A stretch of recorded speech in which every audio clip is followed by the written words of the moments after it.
Hello and welcome to the Leading Communities podcast, brought to you by Aspire for You CIC and produced by That's All Media CIC.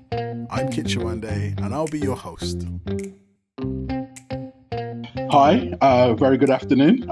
Welcome to episode 8 of the Leading Communities podcast, all around mental health. I'm pleased to introduce two really interesting people that are going to be giving us a lot of guidance around mental health. And just as a very, very quick reminder, this podcast is really about helping communities to start caring about an issue, think about ways to care more about something.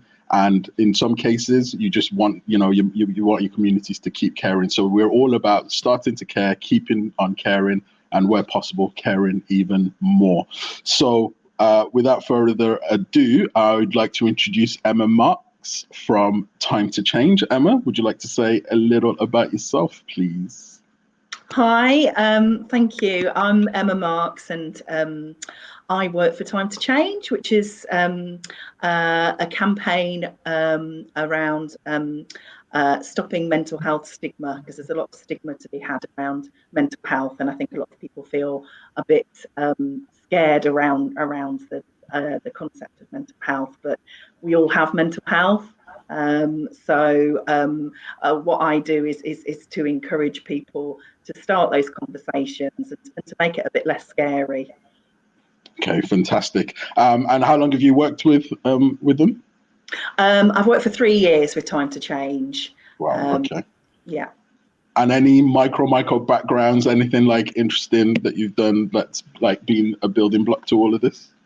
Yeah, I mean, I've worked for like 20 years within mental health itself, and my background's in social work and community development. I've also, and I'm passionate about mental health, firstly because I think, it's something that affects us all, and secondly because I've had my own lived experience of mental health problems, and I've had my own challenges, and I've been right at the bottom where, I didn't think I could get up, and I've managed, and from being right at the bottom, I've managed to climb my way out, and so I'm really passionate around supporting people, all of us, to realise that it's okay to have mental health problems, that most of us have mental health problems throughout our lifetime.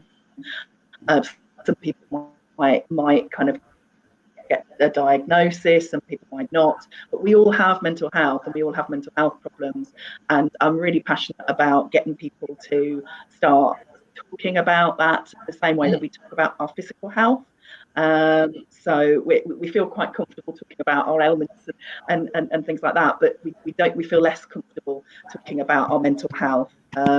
So Time to Change was a natural progression for me, really, in terms of because it was very much focused around people who've got their own lived experience, and supporting those people to have the confidence to talk about their lived experience in an empowering way, in a way that makes them feel confident, because as well as stigma from other people, those of us who've had lived experience can have self-stigma as well. So we feel that we are kind of, when we're going through it, less than others, and actually, why should we feel that? Because it is like a physical illness. We can have mental illnesses as well, and it's nothing to do with our character or a personality default, which I think there's a lot of misunderstanding around that.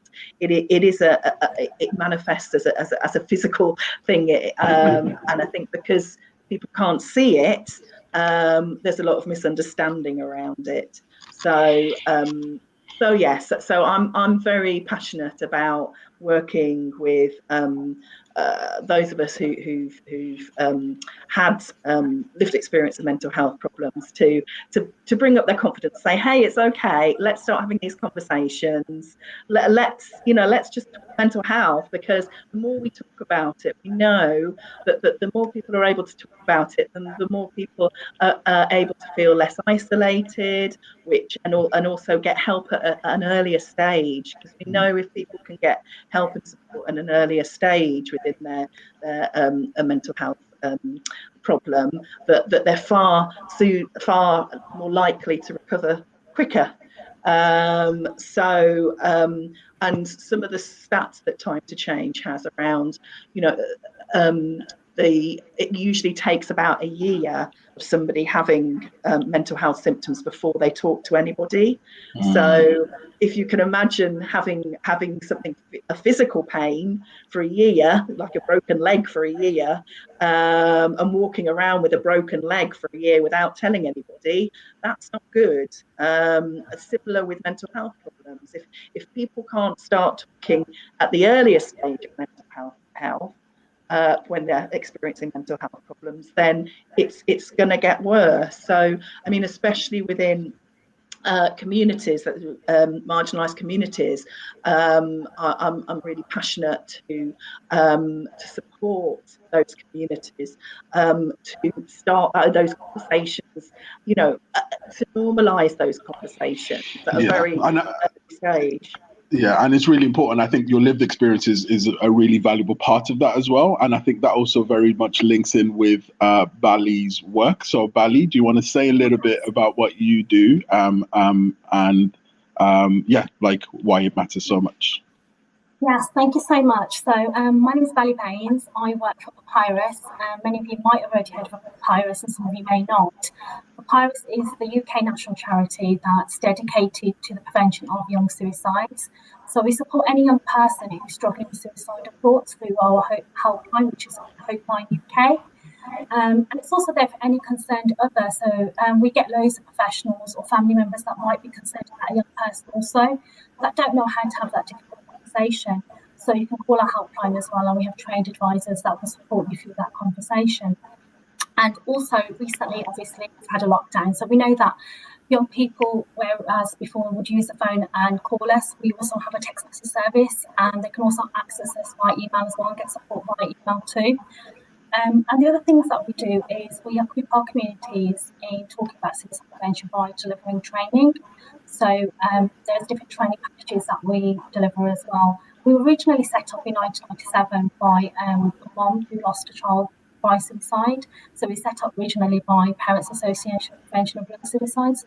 So since then, we've continued to listen to those people that were personally touched by suicide and learned a lot from them. And the three things that we do now is we support, we equip, and we influence. So we support any young person through our helpline, but then we engage and equip our communities who are especially working with young people in how to have those difficult conversations. And that is through our training packages. On our training package, we do like a 30-minute presentation around Papyrus and who we are. Even though we've been going over for such a long time, not many people know about us. So it's about raising that awareness and getting people to access our services and our support. And we also do like a 90-minute session, which is now available online. Obviously, moving with sort of the new technology and stuff, a lot of our training originally was face-to-face. So we are offering a 90-minute online tutorial, which is called Spot. We do a half-a-day training, which is called Speak, Suicide Prevention, Explore, Ask and Keep Safe. That is done face-to-face. And then we do a 2-day training course, which is suicide first aid assist, applied suicide intervention skills training. And that's 2 days and it's skills-based. We've actually done one recently with sort of COVID restrictions in place, and it worked really well. We've got another one on Monday, Tuesday in Birmingham that we're delivering.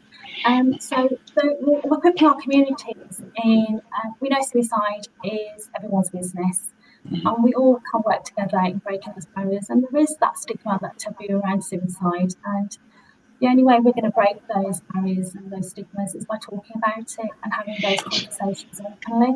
So what are you seeing, like, since, say, the outbreak of COVID, what have you been seeing, hearing about young people in suicide? So we have a lot of young people that call our helpline, and we have seen things. We have seen people that are addressing concerns around COVID-19. Obviously, it is affecting people. It's, there's no hiding about it. It's affecting people in different ways, but especially for young people, we are getting people that are going into universities and there's no one there. It's quite isolating for them. It's a really new experience that they must be really looking forward to, but then going towards a residence and just being the only person, not having that human contact or just not being able to have those conversations or that peer-to-peer support, So it is affecting people, and they are calling us and saying that, you know, it is having a huge impact on their sort of mental health. And we are here to support them through that. They can call us whenever they feel like, you know, if they are struggling with suicidal thoughts, they can call us, or if they're concerned about somebody, then they can call us too. And we have loads of resources that we can offer as well. And we are engaging with universities at the moment. You know, we've done a video about who we are, just so that they can send that out to all the students to know that we are here. We run a youth brand that's called Life Proof, and obviously from being engaged with young people and what they're doing, we were very aware of a young person that kind of took their life quite recently. And, you know, that aspect of, even if someone's just experienced that, like as a witness, as it were, or somebody that's, you know, that's distantly associated, I'm guessing Papyrus can also help there for helping people to make sense of what's happened. Definitely. It's very traumatic if someone's had to experience that. And often we get people that call us not just because they're concerned about somebody, but they might have had a disclosure. And it's left them quite emotional. You know, if someone's disclosed to you that they're having suicidal thoughts and you don't know where to go to get that support, you can call Hopeline as well for that. So we do get a lot of people that call us that have had those conversations, and it's left them quite upset and distressed. So please use us for that as well. Not many people know that they can use us for that, but we have trained advisors that are happy to take your call. And often people feel like they don't want to waste our time. You know, it's not that much, but that is important. That call is important too. So please use us. Let's quickly talk about that, actually, because as we start to think about mental health, communities thinking about, well, if I'm a person that runs a particular mother's group, if I'm a person that's maybe even running a partner service, and I know that there's someone around me and something isn't too right.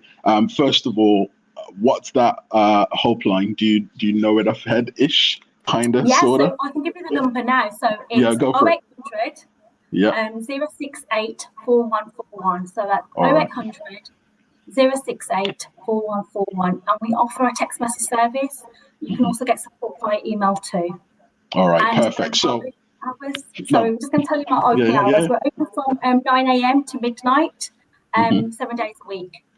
Perfect. Okay. So, because I thought it was really important to at least get that out in case someone's listening in the first sort of 10 or so minutes, and you know, whatever you said has resonated with them. So going back to those obstructions that kind of come up, which is, you know, we'll hear messages like, oh, it's not that bad, somebody else needs the help more than me, I don't want to clog up those services.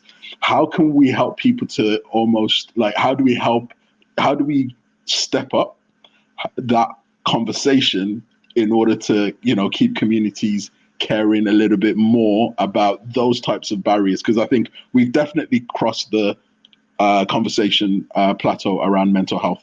It is now being spoken about, but I think that the subtleties are now the next the next frontier. What does it mean for, I don't know, an Eastern European Albanian, Polish, etc. community? What does it mean for a Black Christian community, African Muslim communities? What are the nuances and the little objections that come where, some, like you've said, Emma, somebody's been feeling a certain way for a year, and them not coming out and crying for help is not because they don't know how to. It's not necessarily because it tends to be related to a barrier, a thought in the mind.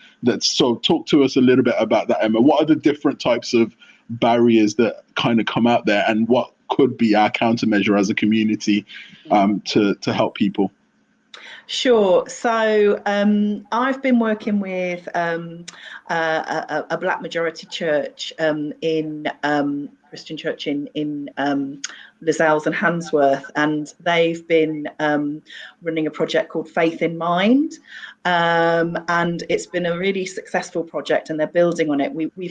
I've worked with what we call Time to Change champions. So Time to Change champions are people who have lived experience and themselves and sign up to our campaign. Within that campaign, we offer training around how to talk about mental health, looking at some of the barriers, how to keep yourself safe. So this has been a long project that has happened over quite a few years. But what has been really key in terms of engaging with people who are in that community, in the faith community, is around getting, without sounding a bit jargony, but buy-in from the faith leaders within that community, and some of the champions talked about the stigma that was in their own church around mental health. And I think, although you're absolutely right that people kind of feel more comfortable talking about topics of mental health, but it's for everybody else. It's not for them, and it's not for their community. This is the experience, and so for me, it's in terms of how you get over those barriers. It is about how do you start having those. How do you relate it to your own community, and who are the influencers within your own community? So with the project that we've done, well, I haven't, they've done it, but they've produced a film called Faith in Mind. And what was really powerful within that film is that the bishop of that church talked about his own lived experience, and talked about when he had an experience a while ago, but that and actually he talked about, although he didn't have suicidal thoughts, he one night he went to bed and he prayed to God, saying that if I don't wake up tomorrow, God, that's fine. So for somebody who is respected and has that influence within the church, that was incredibly powerful. And for the launch event, we had they had over 200 people from the community coming to that launch event, and it was because there was people there that they could relate to, people who they respected, people who they trusted. So I think it's very much about working within your own communities around kind of creating those safe spaces with kind of leaders within those communities who are valued and respected, to start having those conversations in a really kind of down-to-earth way, not in a kind of, oh, this is the mental health stuff over there, or this is, it's about really kind of relating it on a day-to-day, and in a human way, really. And what other objections do you see? So we've launched a particular version of mental health support for young people through COVID. So over 100 young people are going to be getting free therapy. And we were listening for about 2 or 3 years, and then COVID really forced us to act in a different way. And as you said, Bally, being able to do something until midnight, really matters. So 9 till midnight as a service. But obviously, literally listening to communities, we hear very interesting objections and obstructions. And from my business background, it's you're trained to hear an objection to a sale, as it were. But it's very interesting also from us, another background in teaching, all the excuses people come up with not to move forward. And when you kind of put that together, you can almost predict kind of where people are at. So what other types of objections do you hear apart from, oh, it's not the right time? I mean, one of the reasons we pushed BAME therapists is because people would say, oh, they won't understand me. So I was like, okay, well, I'm going to find as many Somali Muslim therapists as I can find, Algerian Muslim, Arabic Muslim, Black Caribbean, Pentecostal. I was hitting the phone lines and finding out, as a therapist, what do you do? How do you do it? Drama therapy, dance therapy, because I get so many objections. So it'll be really interesting to hear maybe certain objections that you guys have come across that maybe I've not seen or heard. So what things do you hear? Oh, I don't want to talk, but I'm happy to text. Throw some examples as Bally, you as well. Yeah, I think at the moment, a lot of people are in confined spaces at home, so it is difficult in terms of, accessing services, because it might be that it's the family members that are causing them to feel the way that they are, and if they're living at home and they can't go out, it's quite difficult for them. So that's why privacy. I have seen an increase in a lot of helplines using text message services now and email services, so that's a really positive. And especially with us, we are seeing a lot more people getting support through us via email and text message services. So that is definitely a positive. There are. Emma, is there anything that you want to add? Yeah, I mean, I think the big thing, and it's been really interesting working with these churches. I think a big thing from the leaders' point of view is, especially being kind of faith leaders, is that they're expected to have all the answers, Good point. and they're expected to be knowledgeable about everything. So I think when it comes to mental health, they don't have the answers because it's not they're not mental health professionals. You know, and so I think there's a fear from leaders that, you know, that if they start opening up that conversation, that there's going to be an expectation that they'll be able to fix it, and really that's not what's needed. Really, it's about saying, you know, let's just start this conversation, and I don't have all the answers, but it's about creating a space where we can get some people in who might have, you know, who will have the answers. And I think that's a major barrier within faith communities. And also I think it's about I think, you know, talking to some, doing some training with people, and particularly I think because mental health services are not particularly culturally aware, and are not particularly and there is unfortunately racism and discrimination within those services. So people who might not have had positive experiences, who have gone to those services, and particularly we see it for black men. We know that, unfortunately, you know, when black men enter the mental health system, it's usually right at the heavy end, and so I think there's a mistrust of mental health services because of people's experiences, and so I think that is also a real barrier.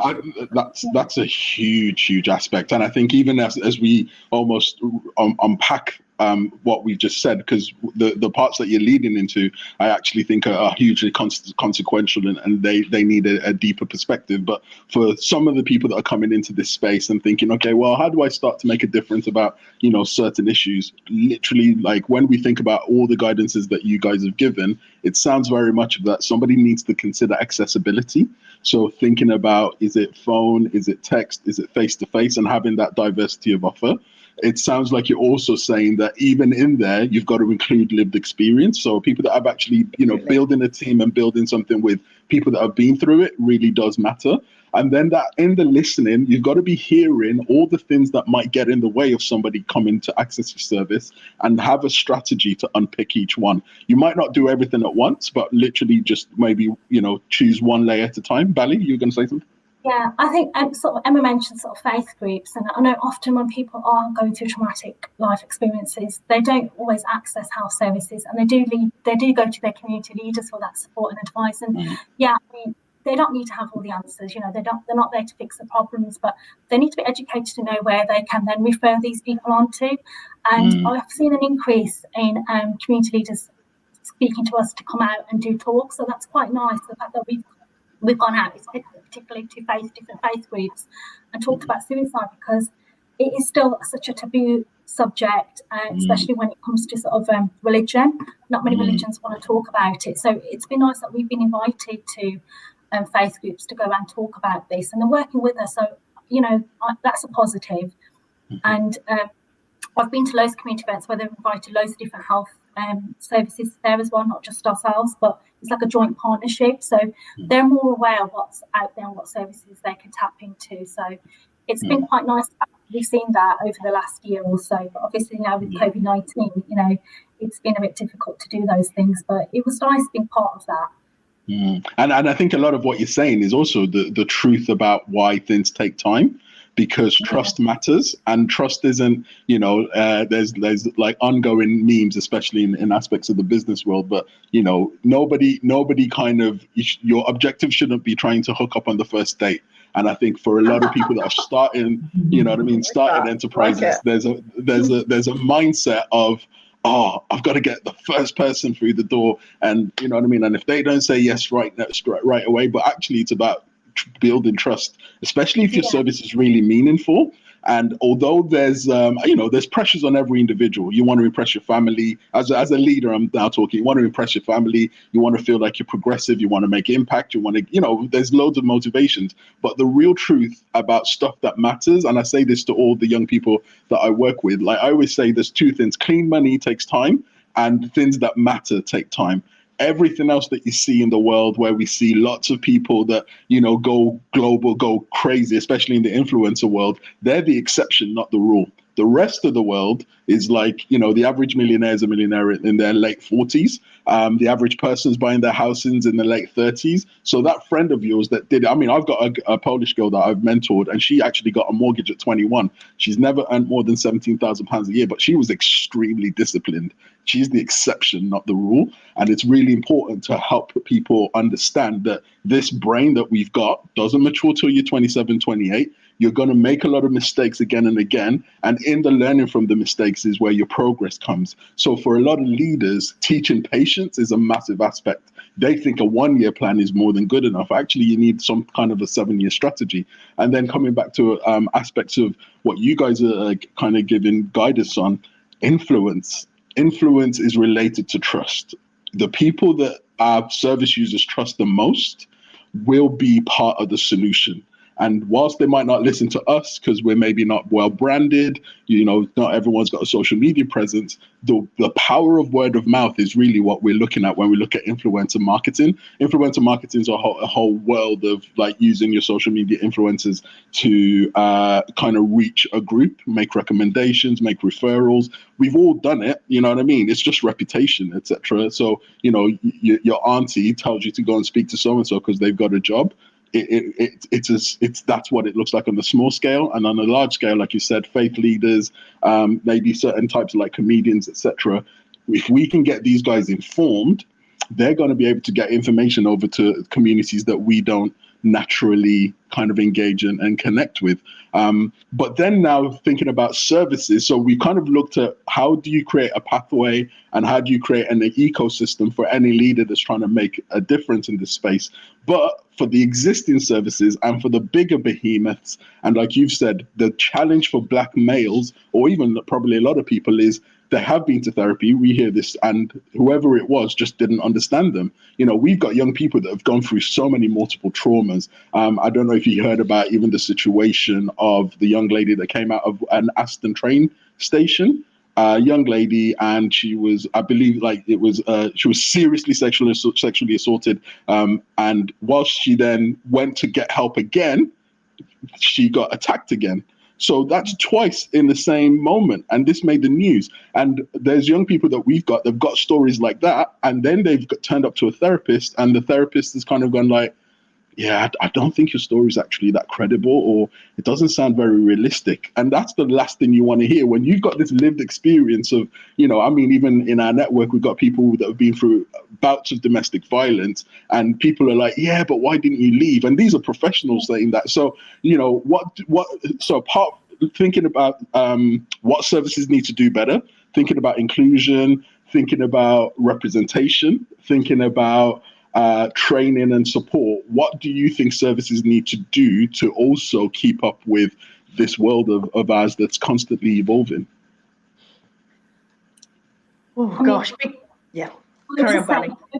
I worked with domestic violence victims before I started working for Papyrus, and it was so difficult for them to come out and get the support that they needed. On average, at that time when I was doing that service, it showed that it takes them like 7 times for them to actually reach out and get the support that they need.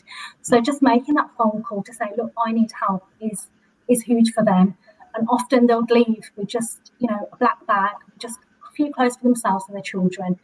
And then, if you're supporting that person, you're not believing them or saying, no, this is not credible what you're saying. It's making them feel even worse than how they did before. So I think it's really important that those that are frontline workers have that empathy, and it's that non-judgmental service that you provide to that person, and just being there for that person, just letting them share those experiences with you. I mean, so many times I've worked and I was the first person that they've told.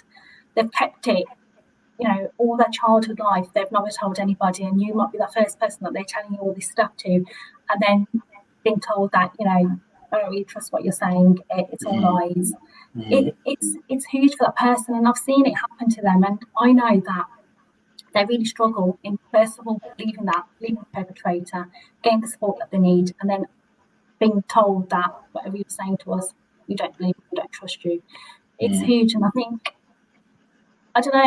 people that are working frontline, they need to be trained. Sometimes, often, they haven't got that training in dealing with those issues, situations and stuff. And I know resources are outstretched and stuff, and people work long hours and stuff, but that can have a huge impact then on a lot of other things. So I think definitely, like, caliber of training. There's always that aspect of, it's very natural for a human to take themselves into a job because you don't want people to be robots. But there is that fine line, you know what I mean? Especially if we're thinking culturally about really understanding, saying, as a professional, your lived experience matters, but also whoever's in front of you, you've got to work with who's in front of you. And it's not your job to be, judge, master, or judge and jury, etc., but to actually hopefully get people through that particular sort of pathway. Emma, any sort of things that you guys are doing at Time to Change to think about inclusion, improving services, the quality of the experience for young people, for different people? I mean, I think, it goes back to that valuing lived experience. And I think because, and also, I'm really, I am shocked to hear some of the examples you've given, because that is bad practice, and those people doing those things are not acting ethically or professionally. And the problem is that, and I think that's why representation matters, because we need to have within the mental health system better representation, but also it's about holding people to account around these things. And I think, unfortunately, having been through therapy myself, if you're going to be in that situation, you're quite vulnerable by yourself. But I would say there's strength in numbers in terms of influencing, and there are accountability checks and balances within services. So now let me jump on that one. So do you think they truly work? And as a very, very quick subscript, so the story about the girl, that was very, very true. What I was saying is that potentially, if that girl, if there were no witnesses, thank God, like, there was enough evidence to be able to say it. But there has been other situations where similar girls that have been through, sexual abuse, even in school and education, that had to fight to be believed. So the story about that particular girl occurred, but me relating it to a therapist not believing her was an example. So I'm not saying her particular situation that occurred, but I definitely know very similar situations to her situation that definitely were not believed, and she had to fight. But now, so let's go from theory to practice. So we know what services should be doing. We know that everyone goes through their annual CPD, continual professional development. But like I say, some humans can't help but bring whatever their unprofessional side to kind of work. And we know that victim survivors, service users are meant to be able to whistleblow, raise the flag, alert people. But let's be really, and this is not because I'm looking for you guys to have the answers. This is just a discussion for other people that are looking to develop services to think about with us. If we already know that there's something that's happened to me and it can take me up to a year before I call for help, and then I go to a place where there's professionals with letters after their names, they've done all of this for years. If I've got that feeling of, oh, they won't believe me, or if I've got that feeling, but that's the expert, and even if they're treating me like that, what chance do I have? Like, how do we really practically break that or make a difference to reduce the number of unprofessional kind of activities? And how do we really, really amplify user voice to just make services better? Well, I would say that, those experiences are discriminatory and are based on stigma, or based on assumptions people are making.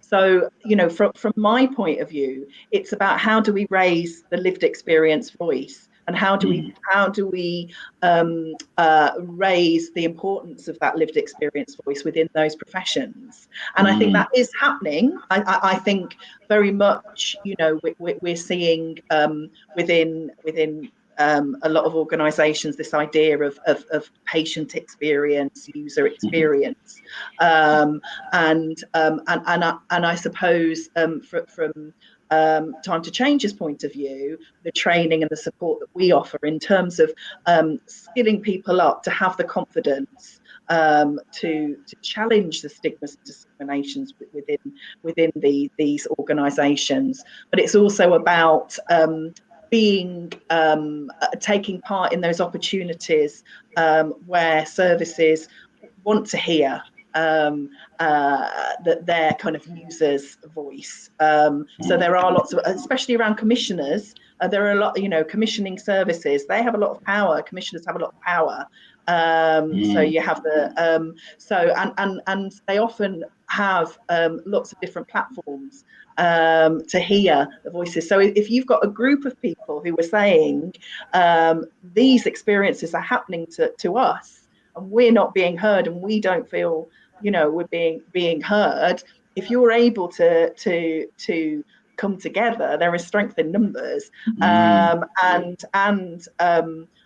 say, look, you're saying, if you go back to a kind of a business model in terms of you're the customers and the customers are saying this product is faulty, they are, as the commissioners, as the people paying for those products, they're going to say, oh gosh, we don't want our customers to be not pleased with our services. So I would say that it's all about kind of empowering people who use those services to gain the skills and confidence to have that influence. And there are avenues there. And I would also say there is power in numbers. And I think that's a really good point. But I mean, again, like I say, that barrier is still something that's probably through. I can't see it changing very quickly, because when we look at even the current sort of presidency in the US, like there's conversations where there's one person that people are starting to feel like, what if he says he's just not going to leave? So we've got to really remember that when some people are in a position of power, things can be made very awkward. And as a service user, and if you're already dealing with some of your own trauma, it's very hard to tackle that person. But then if we do want to have, safety in numbers, as it were, it still takes that person to be brave enough to say to, another service user, by the way, I had a really weird experience with so-and-so. Is that normal? And then hopefully, within that, there's other people speaking kind of bravely. So there is always still that weird echelon that for an individual to break their own walls, to really ask for help is not very easy. But I'm actually kind of like, on a cheeky way, if we were to maybe even design policy, because you talked about commissioners, and I was just thinking, well, more and more commissioners are putting in a clause about how have your service users helped you to design this. So from bid writing and all of that stuff, I see lots of application forms. So they're including that. There are some people in some tenders that we've seen where they even stipulate it that, how will you make sure your service user kind of use this. But if we were to be a little bit more cheekier, and this is now very kind of like, I'm looking for you, Bally, to be the voice of reason why it might or shouldn't work. Should there be a part on anybody's website based on statistics? So there's this is me being a bit random, but apparently 1 in 11 people is meant to be a sociopath. So statistically speaking, we should be expecting, not 11 people, 11 leaders. So we should be expecting some kind of like, not 11 people, 11 leaders, right? So is there an element of us kind of saying, well, if an organization's gone a year or 2 years, 5 years, 7 years without a disclosure, should there be some kind of like lived experience policing unit that's basically saying, wait a minute, because this is the thing about schools and bullying, by the way. The number of schools that say that they're not experiencing bullying, not having bullying. Meanwhile, on social media, the kids are like, hey, look at what's happened to me. Look at what's happened to me. So if we give the people a space to talk and probably give people the power to inspect, what could that look like? Some kind of like lived experience inspectorate that's basically able to talk to your service users on your behalf. So that way the power structures are diverted away from. So thinking about, say, Papyrus, and maybe even Papyrus kind of saying, well, let's actually have a group of people that are really engaged with suicide prevention, but they're actually going to go and do some focus groups with other service users to say, look, in the last 5 years, what's your experience been like? Tell us everything. It's going to be confidential, but we're empowered to speak up for you. Why is that a bad idea? And where should it go? Because I've gone like left field, like bring me back to earth. I don't think that is a bad idea, and that's something that we are, we do look at. We are looking at focus groups, especially because we're a young people's charity, and we are looking at. I mean, we did have a young people's forum previously, but that's something that we are looking at in developing in the future. But I mean, a lot of the calls that we do get are confidential. So there's certain things that we can't disclose in terms of, but obviously it is monitored and every call that we get is recorded. So there is obviously, I'm not sure in terms of how, I don't the really process. I'm not sure what the process is, but each call's, every single call is recorded and it's confidential. So that information, it's difficult then to share that kind of information, but there is a way, I'm sure it's done. Because it is obviously it's evaluated, and we've got a number of calls that we have, and text message services, all that data is recorded somewhere and then it's collected. So it's a bit difficult when it's a helpline for us to sort of share that kind of information due to the nature of those calls. But definitely is something that, I think is quite important, something definitely for me to back and have a look and think about. I mean, I can't really answer that at the moment. I mean, like I say, we're not here to like know everything. It was just that soft exploration. If maybe somebody's thinking of a social enterprise idea, and let's be honest, maybe arguably, or a lot of the food bank ideas are done. A lot of the therapy and counselling maybe ideas are done. There's a lot of helping mothers and baby, but actually, who's there to do the after service? Who's there to say, okay, well, if so-and-so's been using services for 5 years, who's there to get them to unionize, like you said about power in numbers, and then get them to be part of a review service? Because I think that's a different value proposition to help make sure that there's another check and balance, that anyone who's gone through NHS or whatever service feels that they were served properly, and if anything inappropriate were to occur, that's especially with social services, I think that's where I'm more coming from, knowing people that have been through the social services system that kind of have said, I had 6 social workers in 6 months.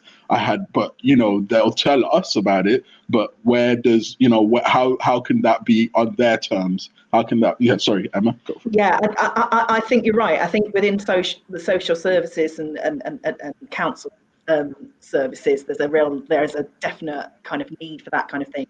I think some NHS services have already got stuff actually like that. I know that, and there's usually some patient and participation lead, and they are very keen. So I know that Birmingham Solihull Mental Health Trust did have mystery customers, so they trained up people. Yeah, it was really quite interesting. So that would actually kind of turn up at services and check what or ring up and stuff, and they pay people to do that. So there is some stuff like that going on, I think, within NHS services. There is, and also they have in terms of the governors, they have like service user governors, and there are structures in place. I think social care is the poor relation, unfortunately, and so there is definitely a need for something. There's a lot of stories there. Yeah, it's awful. And I mean, I think just for in terms of what we do at Time to Change, we have champions, we have all the resources, and we have regular mechanisms for champions to feed back to the services. So I think it's a really important point you raise, and I don't think it's that left field. I think it makes sense to me. that people, there should be some accountability and some checks and balances in that, and it's a win-win situation really, because if you're providing a service, it's really important that people feel that service is a good one. I mean, this is public money, this is our taxes that people are paying for things, or if it's a charity people are donating.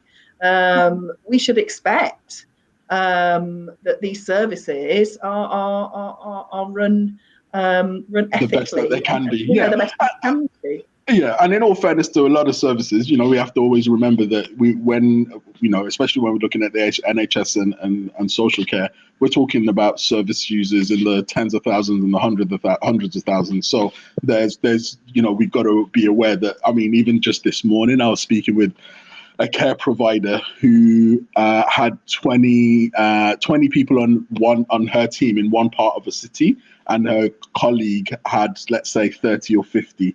The colleague goes on leave. Those 30 or 50 now become answerable to her. She's a parent. She's getting phone calls about 3 people having to socially isolate. She's got to make up so many hours a week of intervention. So, from me even actively listening, I'm not speaking lightly to say that, everyone can do this. But it's also that factor of, the way trauma works, it's cyclical and it's infectious. So all you need is someone to have had a really bad experience, and then that trauma eats at them, affects their mental health, the lack of sleep, not looking after themselves, being snappy. If they're maybe a parent or even a carer, they could accidentally even cause more harm through the lack of affection. And then before you know it, 10, 15 years later, that same child or that same person that they've been giving care to might start to develop certain behaviors. Also, some of that trauma can be internalized as, I'm not good enough. That means that person's not taking on opportunities to reach their full potential. They rely on the state a bit more. The state,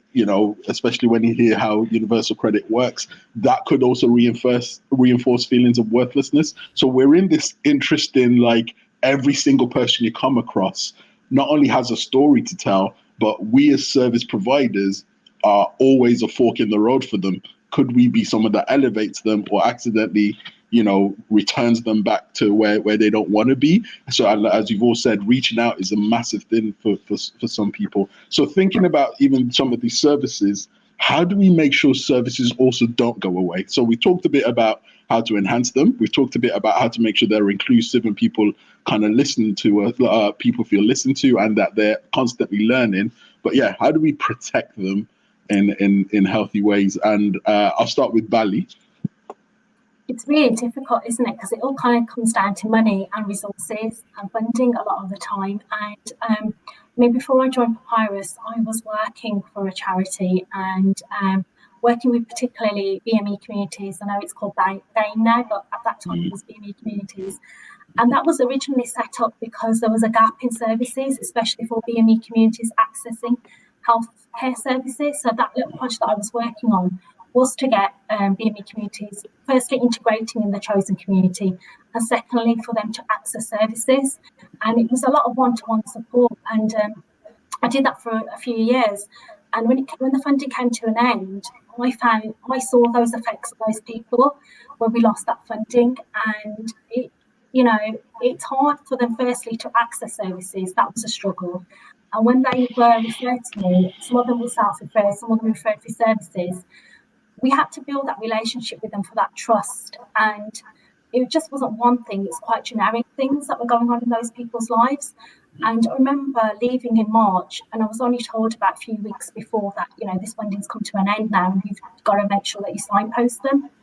I did a resources in the community list, and I remember there must have been about 40 resources.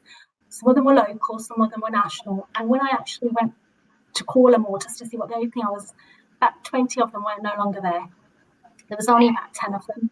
So I'm already struggling and feeling frustrated myself, thinking I've got nowhere to signpost these people to. And when I left work, I was told that if you want to keep in touch, that's up to you. As long as on that day, it's not schedule one, because at that time we weren't allowed to give our personal numbers out. And I did. And you know what? I had to give my number out because I didn't feel comfortable just leaving them. And I supported them through stuff, which some of the stuff that I supported was such a challenge to get them to get the support. And then I could not just leave them. But I was fortunate enough that I wasn't working at that time, but I did have 2 young children. So I remember supporting this lady and getting a text message on a Sunday evening. She must have texted me at 2:00 and I didn't read it till 7. And, she had enough. She was like, I'm going to end my life. I've had enough. I'm not going to deal with this. Nothing's going right. I'm just going to, And for me, that was really, really difficult because I was panicking. It was like 7:00. She sent it to me at 2, and I didn't even know what to do because I didn't really work in suicide prevention then. So it was just like, oh my gosh, is she still here? So I've seen those effects on those people, and it's been really difficult. And I felt frustrated when I'm trying to call and get them the support, and I can't do it. So I can understand the difficulties that they're going through. So I don't know, and I think it is just down to funding. And part of me is a bit annoyed because only I know the effects that funding has had on those people. And if people were aware how that's affecting the health system, some of them had to go into hospital, they've been admitted. So just having that service, which was really, it wasn't expensive, it was quite low. I wasn't paid loads of money. I mean, I did it because I was passionate. And I did it for so many years because I wanted to make a difference. So, they weren't paying me huge amounts of money to deliver that service. It was very low paid, but I was getting that fulfillment out of that because I know I was making that difference. But then the cost of that service going and how it's affected other services, it was huge. And then it's putting strain on other services, which could Citizen Advice was the only people that we could signpost it to. And they were really, really outsourced and didn't have the resources to support these people. Yeah, so I think you've got a really strong point there, which is the consequences of things going away are very impactful. They're very huge and extensive. There's parts of what you actually said that also reminded me that even as service providers, helping people and then watching things slip away from them is actually traumatic for us as well. Because we've got to, we go through that self-blame, we go through, but what if? And I'll be honest, that's probably why I kind of develop a portfolio that I do where I hedge my bets to say, okay, guys, in my team, I call it attacking behaviors and defensive behaviors. And I say, guys, we've always got to be aware that in-house, we've got to have our paperwork and all of that together, make sure our systems are kind of proficient, and we communicate. One big phrase in my organization is who needs to know what I know? Because information flow can be catastrophic, the blockage in information flow or misinformation flow, catastrophic. But then at the other end, we've got to be keeping that turnover going because again, you know what I mean? Like humans need to be covered, StreamYard needs to be paid for, everything's got expenses. So I've always I've always felt that that's one of the hardest part to explain, that we're in the business of helping people. So that sadly means that we've always got to be thinking about some kind of income generation, income flow, etc.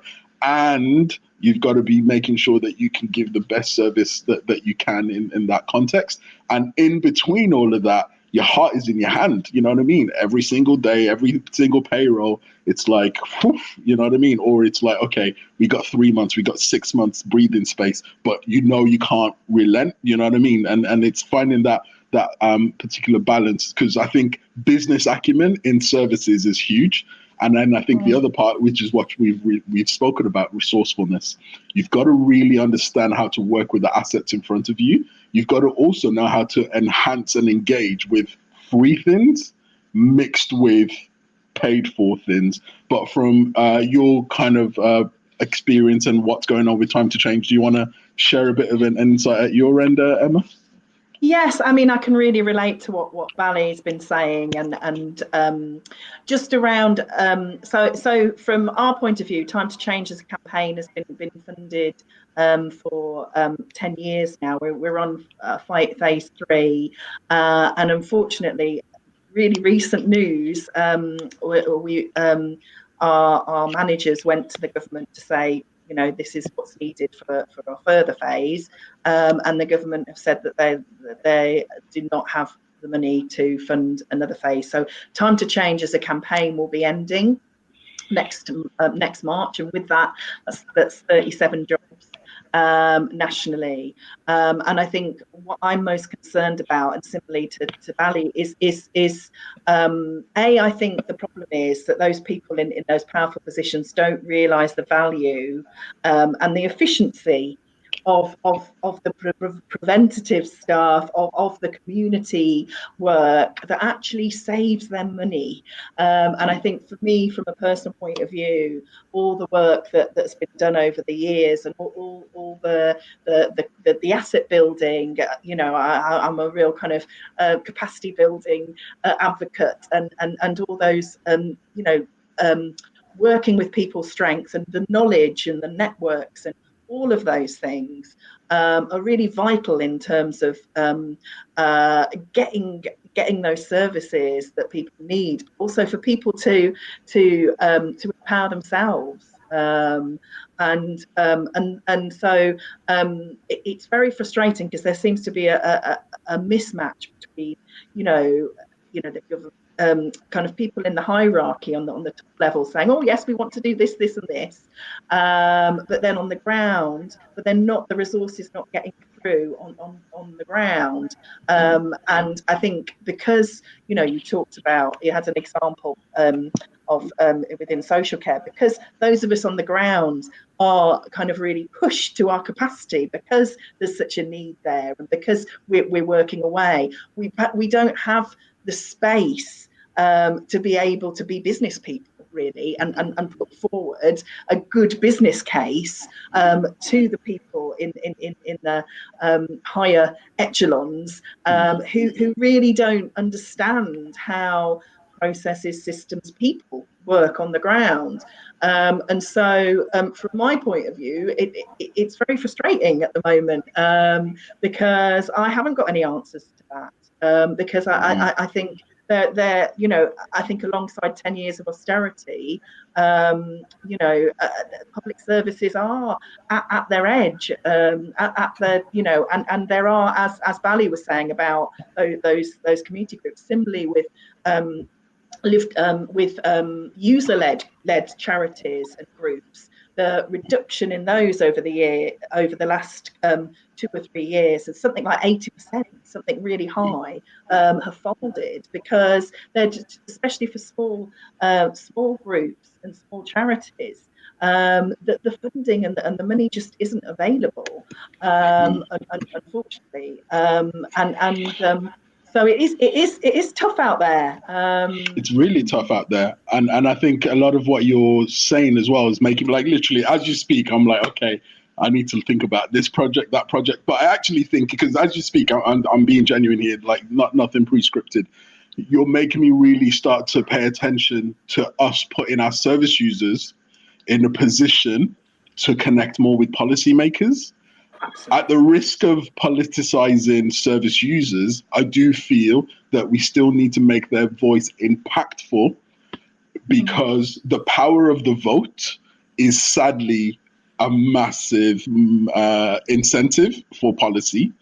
The way votes are won is about simplified message, which is do this, there'll be more money in your pocket, your life will be better, yada, yada, yada. The real truth is every single decision you and I make as an electorate and a voter has a consequence to somebody else down the stream.